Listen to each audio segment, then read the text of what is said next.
Hi guys, welcome to my channel. నా ఛానల్ని కొత్తగా చూసే వాళ్ళు ఉంటే లైక్ చేసి షేర్ చేసి సబ్స్క్రైబ్ చేయండి.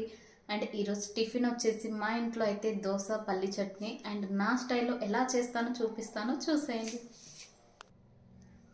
ఫస్ట్ అయితే దోశ పిండి అయితే నిన్న అయితే పట్టేసి పెట్టుకున్నా. సో నాకు కావాల్సినంత అయితే ఈ చిన్న గిన్నెలోకి అయితే తీసుకుంటాను. మంచిగా అయితే కలుపుకోవాలి. ఫస్ట్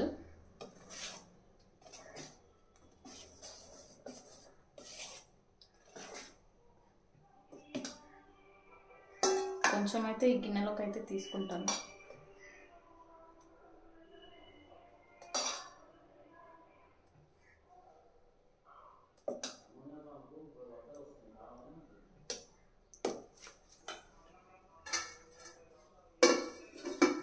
అండ్ తీసుకున్న తర్వాత ఇందులో అయితే కొన్ని వాటర్ అయితే యాడ్ చేసుకుంటాను. నేను ముందు రోజు కొంచెం థిక్నెస్ ఎక్కువ అయితే పెట్టుకున్నాను. సో ఈరోజు అయితే వాటర్ కొంచెం మనకు ఎంత సరిపోతే అంత వాటర్ అయితే యాడ్ చేసుకోవాలి.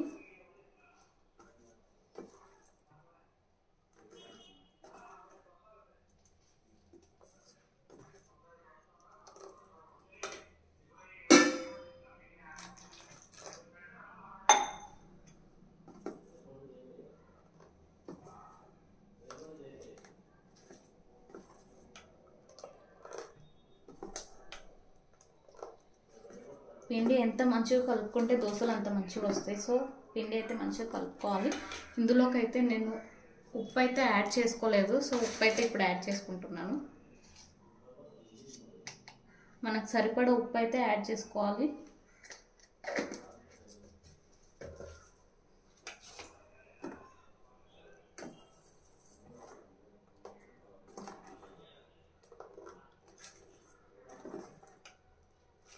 తర్వాత స్టవ్ అయితే ఆన్ చేసుకోవాలి.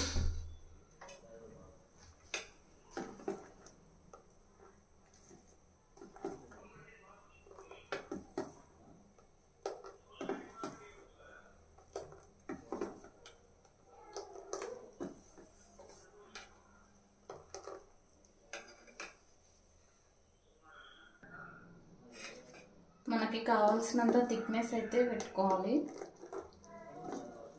తర్వాత స్టవ్ అయితే ఆన్ చేసిన ప్యాన్ అయితే వేడి అయింది. వేడి అయిన తర్వాత స్టవ్ చిన్నగా పెట్టుకొని నేనైతే దోశ అయితే వేస్తున్నాను.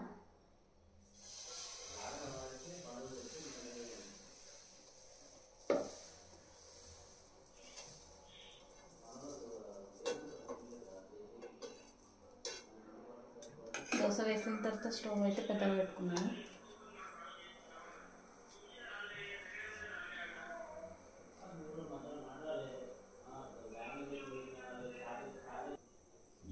తర్వాత దోశ అయితే అయ్యింది. నేనైతే ఆయిల్ అయితే ఏం వేయలేదు. ఆయిల్ వేయకుండానే దోశ అయితే ఇలా వచ్చింది.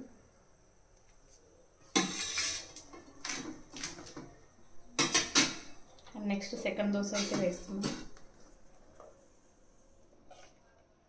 నాకైతే దోశ వేయడం అయితే అస్సలు రాకపోయిండే. ఇప్పుడైతే చాలా అంటే చాలా బాగా వేస్తున్నా దోశ అయితే. ఇంత ఈజీగా అని అనిపిస్తుంది ఇప్పుడు. ఒకప్పుడు అయితే అసలు అవుతుందా నా వల్ల అని అనుకునేదాన్ని.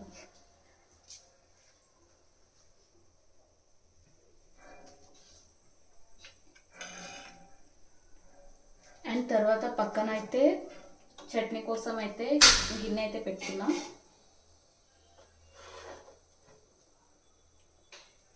అది వేడి అయిన తర్వాత అయితే పల్లీలు అయితే తీసుకున్నాను. నేను ఇక్కడ చిన్న కప్ అంత పల్లీ అయితే తీసుకున్నా.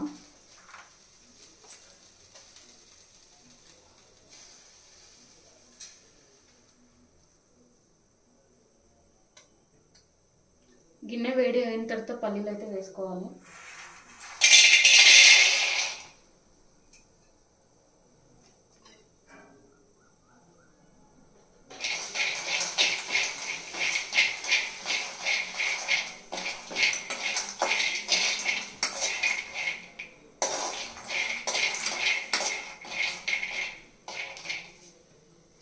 పల్లీలు కొంచెం బాగా వేగాలి. బాగా వేగితేనే టేస్ట్ బాగా వస్తుంది.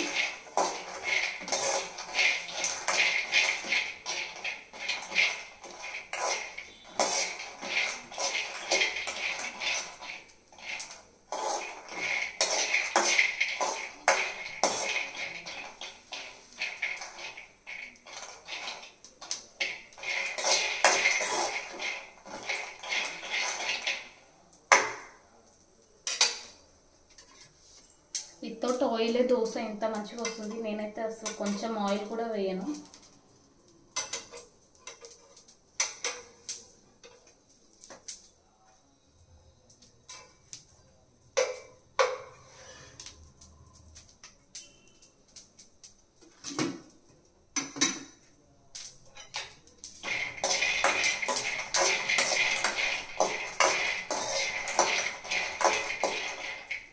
నా దోశ నచ్చితే మీరు ఒక లైక్ చేయండి. అండ్ దోశ పిండి ఎలా రెడీ చేసుకున్నానో కావాలంటే కామెంట్ చేయండి. నేనైతే నెక్స్ట్ టైం అయితే చెప్తాను.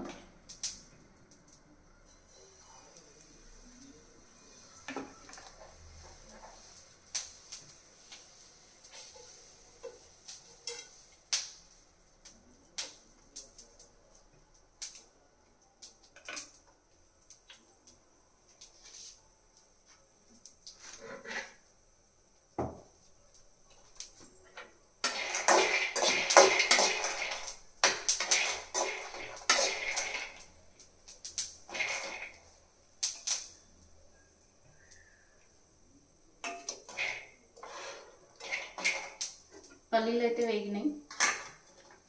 ప్లేట్లోకి అయితే తీసుకుంటున్నా.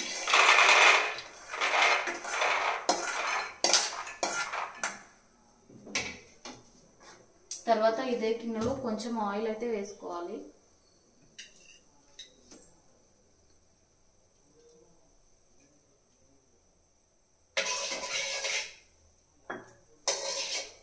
కొంచెం ఆయిల్ అయితే వేసుకోవాలి. ఆయిల్ వేసుకున్న తర్వాత పచ్చిమిర్చి అయితే ఇక్కడ నేను 6 to 7 పచ్చిమిర్చి అయితే తీసుకున్నాను. సో ఆ పచ్చిమిర్చి అయితే ఇందులో వేయాలి.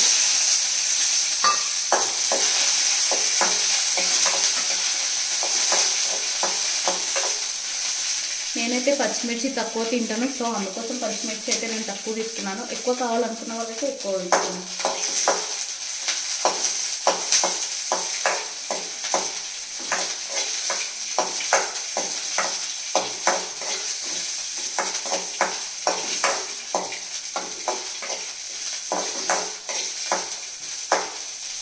పచ్చిమిర్చి మొత్తం కొంచెం బాగా మెత్తగా అవ్వాలి. అప్పుడైతే నా టేస్ట్ అనేది చాలా బాగుంటుంది.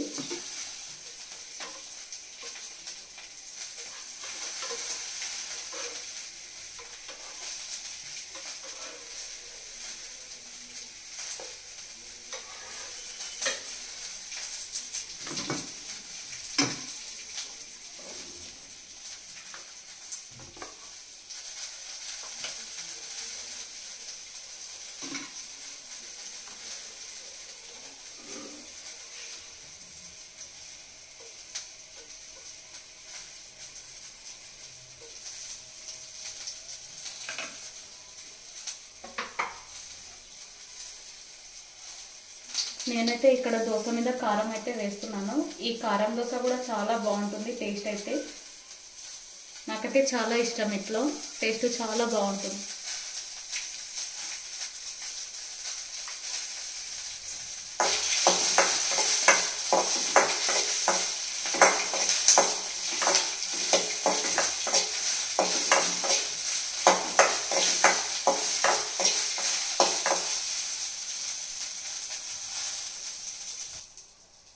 అండ్ నెక్స్ట్ ఇక్కడ అయితే ఈ పచ్చిమిర్చి అయితే వేగిన తర్వాత స్టవ్ అయితే ఆఫ్ చేసుకొని ఇవి చల్లారిన తర్వాత మనమైతే మిక్స్ చేసుకోవాలి.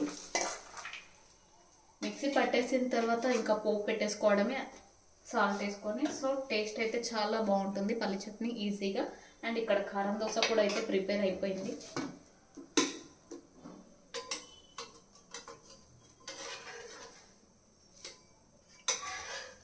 కారం దోశ కూడా టేస్ట్ చాలా బాగుంటుంది.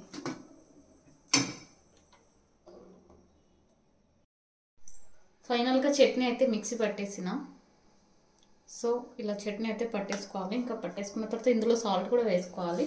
తర్వాత మనం ముందుగా తీసుకున్న గిన్నెలోనే పోపు అయితే ప్రిపేర్ చేసుకోవాలి. సో పోపు ప్రిపేర్ చేసుకోవడానికి నేనైతే ఇక్కడ కొంచెం ఆయిల్ అయితే వేసుకుంటున్నాను. 2 to 3 టేబుల్ స్పూన్స్ ఆయిల్ అయితే వేసుకోవాలి. ఆయిల్ కొంచెం వేడి అయిన తర్వాత మనం జీలకర్ర ఆవాలు అవైతే వేసుకోవాలి.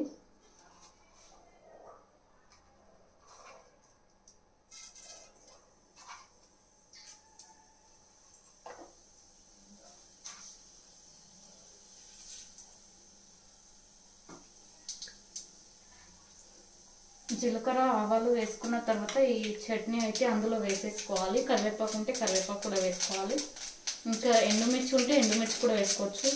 నేనైతే ఓన్లీ జీలకర్ర ఆవాలు అయితే వేసుకున్నాను. అండ్ ఈ చట్నీ అయితే అందులో వేసేసుకోవాలి.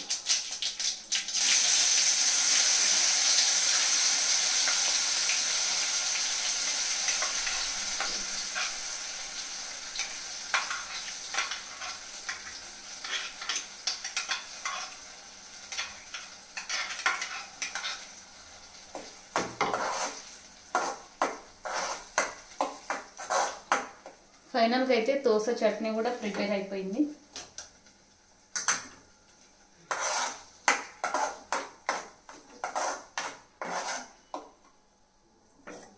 దోశ చట్నీ కూడా అయిపోయింది. మనకు ఎక్కువ లూజ్ కావాలి అనుకుంటే వాటర్ అయితే యాడ్ చేసుకోవాలి.